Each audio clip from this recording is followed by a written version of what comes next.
Lesson 20, John chapter 5, verses 14 and 15.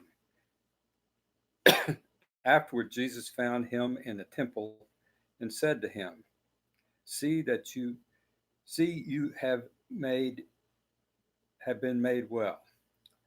Since no sin no more, lest the worst thing come upon you." The man departed and told the Jews that it was Jesus who had made him well. So Jesus found the man that he had healed because he was concerned for his spiritual health, not just uh, physical healing.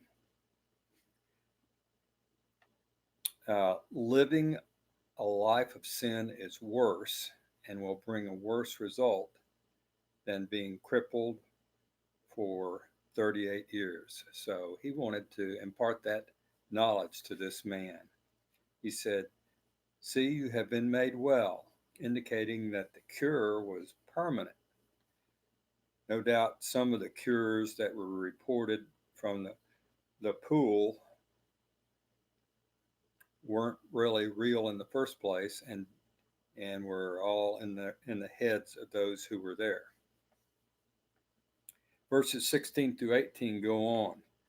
For this reason the Jews persecuted Jesus and sought to kill him, because he had done these things on the Sabbath.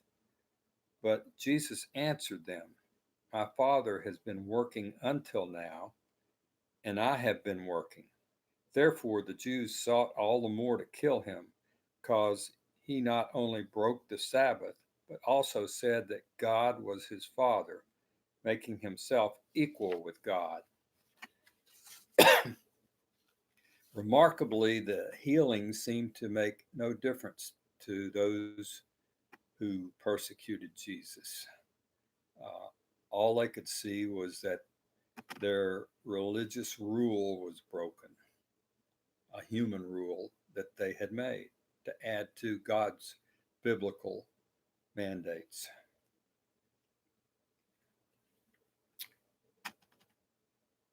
The Jews sought to kill him, it says there in verse 16.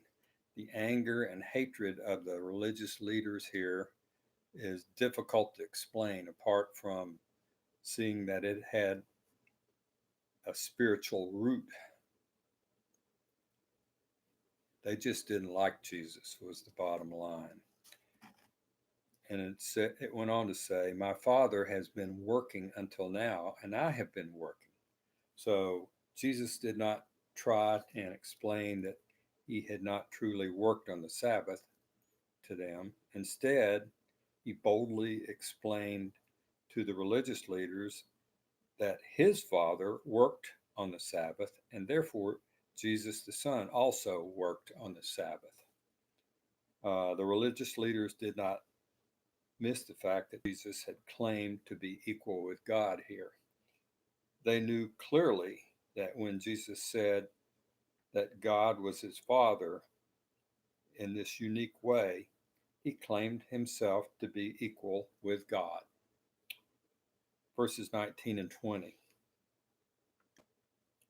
Then Jesus answered and said to them, "Most assuredly I say to you, the Son can do nothing of himself but what he sees the Father do. For whatever he does, the Son also does in like manner. For the Father loves the Son and shows him all things that he himself does, and he will show him greater works than these, that you may marvel." Jesus explained that he is God, the Son, does nothing independently. He was and is fully submitted to the Father's will. This submission comes by choice, not by coercion or by any inferior nature. The religious leaders were stunned by what Jesus told the formerly paralyzed man to do. Jesus here told them that they would see even greater works, ones that would make them marvel. So verses 21 through 23 go on and say, "For As the Father raises the dead and gives life to them, even so the Son gives life to whom he will. For the Father judges no one, but has committed all judgment to the Son, that all should honor the Son just as they honor the Father. He who does not honor the Son does not honor the Father who sent him. Here the Lord points out his sovereign power and independence. He gives life according to his own will, not being obliged to beg or supplicate for the power by which it was done, as the prophets had to. His own will being absolute and sufficient in this case was he was just making the point.